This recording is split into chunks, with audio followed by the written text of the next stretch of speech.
Seperti kelelawar, malam jadi siang, siang jadi malam. Terbalik dunia ini. Pagi hari orang beraktivitas, pagi hari orang mencari kerja, mencari rezeki, melakukan kegiatan-kegiatan positif, produktif. Di pagi hari kita tidur, di siang hari kita tidur, melanjutkan mimpi-mimpi yang tidak akan pernah terwujud. Kenapa? Karena kita tidur. Orang bangun pagi mewujudkan mimpinya, kita tidur di pagi hari meneruskan mimpi-mimpi. Memang begadang itu candu.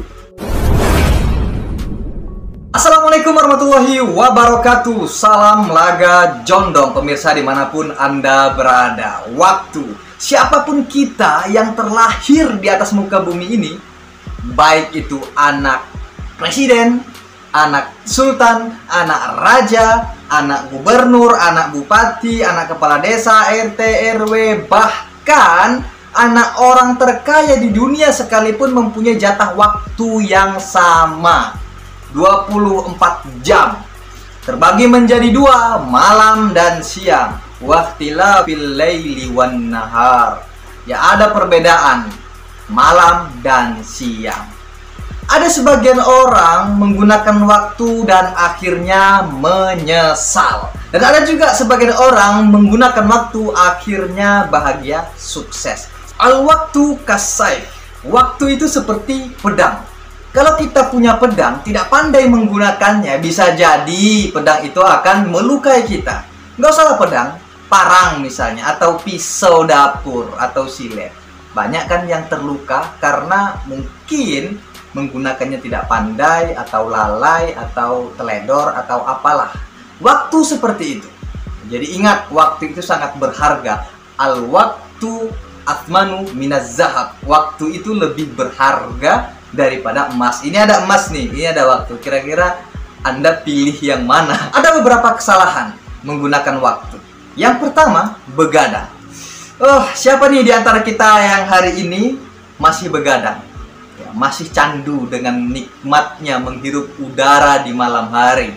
Ingat kata Bang Haji Roma Irama, begadang jangan begadang kalau tiada artinya. Falesnya suara. Jangan begadang kalau tidak ada gunanya, kalau tidak ada artinya. Kalau begadang ada gunanya, ada artinya, ada manfaatnya, ya silahkan. Tapi mungkin ada di antara kita begadang itu ya hanya menghabiskan kuota internet atau nongkrong, ya, scroll TikTok, scroll YouTube, ya, lihat-lihat Instagram, buka-buka WA walaupun nggak ada yang ngechat, rupanya chat grup, atau lihat-lihat status, ya jadilah walaupun lihat-lihat status aja, ya kan. Ya saya juga seperti itu, nggak ada yang ngechat. Ya.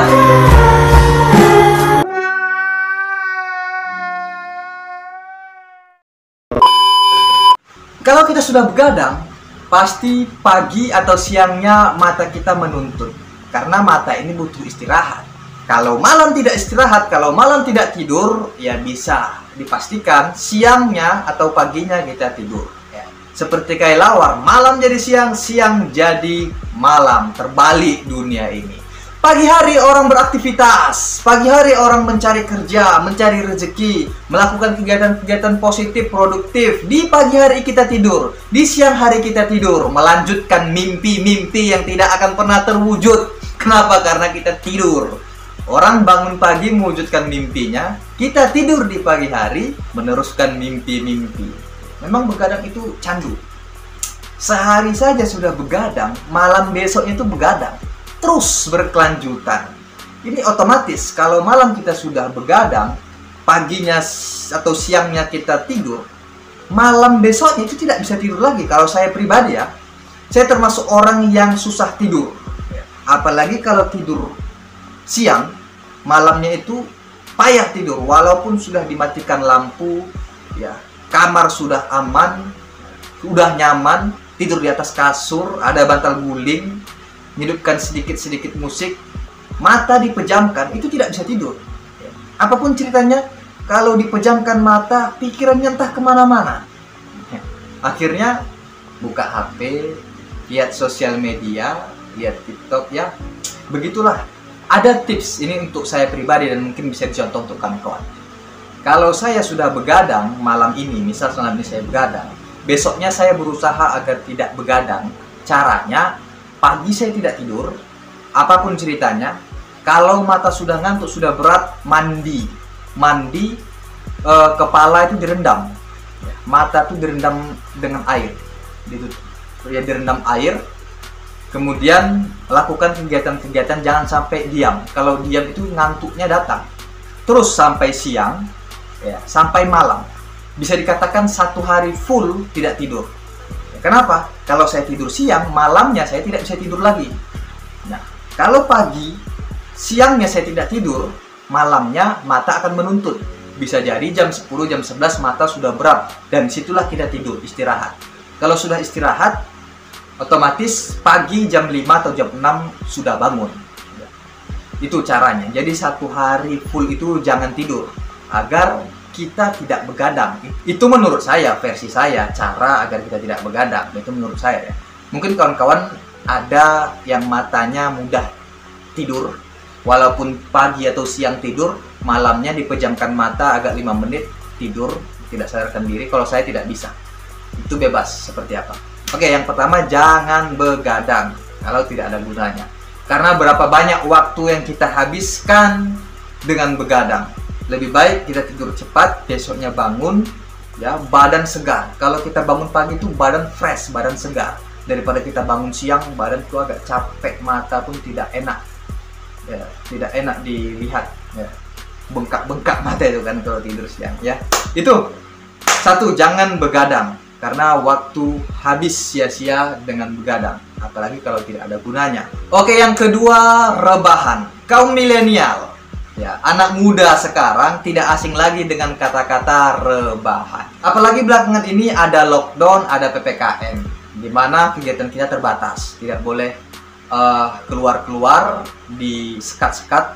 Ya, akhirnya kita malas bergerak. Akhirnya apa? Akhirnya kita rebahan. Pagi di atas kasur, siang di atas kasur, malam di atas kasur. Jadi bisa dikatakan siang dan malam itu kerjaannya di kamar, kerjaannya di atas kasur, ya. Meluk bantal guling, megang HP, ya, ngecas HP, ada kuota internet, ya, akhirnya kita terlena dengan sosial media. Jadi rebahan itu bisa dikatakan lebih parah daripada begadang. Kalau begadang adalah kegiatan-kegiatannya, walaupun bangun sore ataupun malamnya beraktivitas, oke lah, biasanya adalah kegiatan-kegiatannya. Kalau rebahan, memang dia sadar, tapi kerjaannya di rumah aja, mau malam mau siang sama semua, gelap, ya kan, di kamar aja, santuy di atas kasur. Nah, ini salah satu kegiatan yang tidak baik.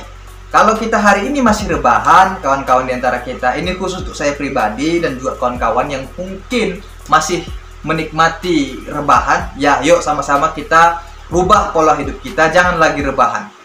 Coba kita pikirkan apa yang harus kita kerjakan. Lebih baik kita melakukan kegiatan-kegiatan yang positif, membaca buku misalnya, baca Quran misalnya, atau menyelesaikan tugas-tugas kuliah, skripsi, proposal, apalah jenis kegiatannya yang jelas positif.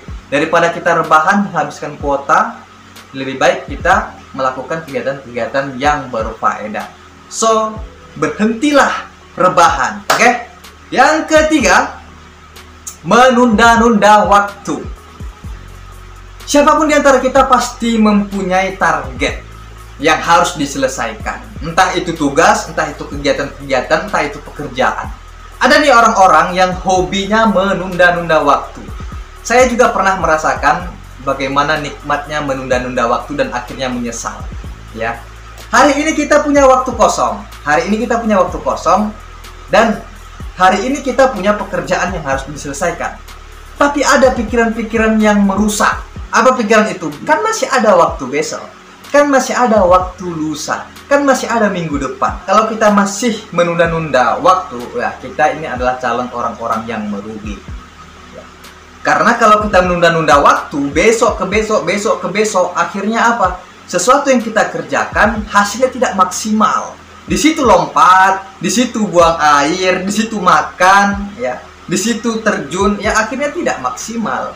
Kalau kata kawan-kawan mahasiswa, ada tugas ini, tugasnya udah lama diberikan, tapi kita kerjakan 2 jam sebelum dikumpulkan, disebut the power of kepepet. Padahal ada waktu kosong yang telah kita lalui, tapi kita tidak gunakan dengan baik. Akhirnya apa? Menyesal. Selesaikan apa yang harus kita selesaikan. Kalau tidak bisa diselesaikan hari ini, kita angsur-angsur, dikit demi sedikit. Apalagi tugasnya atau pekerjaannya itu banyak, tentu tidak bisa dikerjakan sekaligus. Ya, salah satu solusinya kerjakan secara perlahan. Sedikit demi sedikit, lama-lama jadi bukit. Sedikit demi sedikit, lama-lama selesai juga pekerjaan itu. Oke? Itu yang ketiga. Nah, yang keempat, nongkrong berlebihan.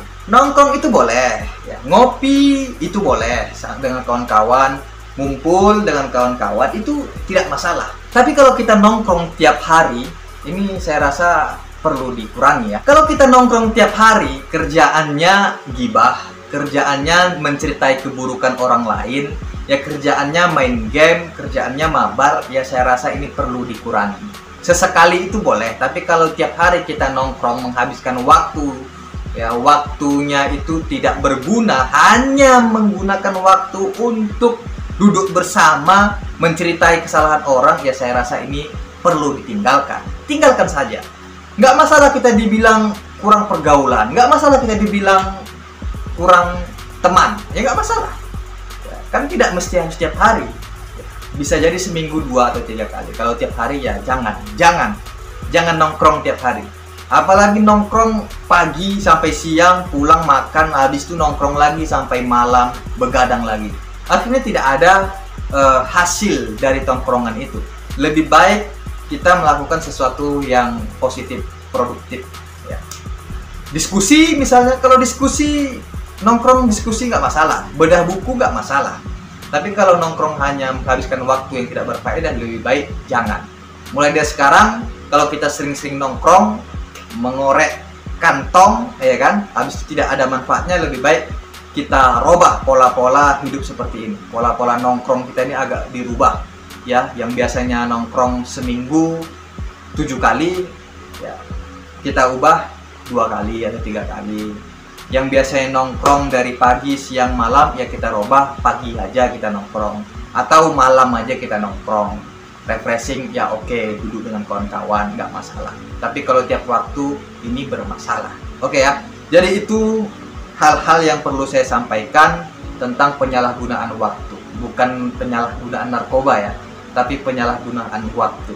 Kalau kita salah menggunakan waktu, salah mengatur waktu, akhirnya kita akan menyesal. Kalau kita ingin merubah hidup ini, ya mulailah untuk mengatur waktu dengan baik. Jangan sia-siakan waktu.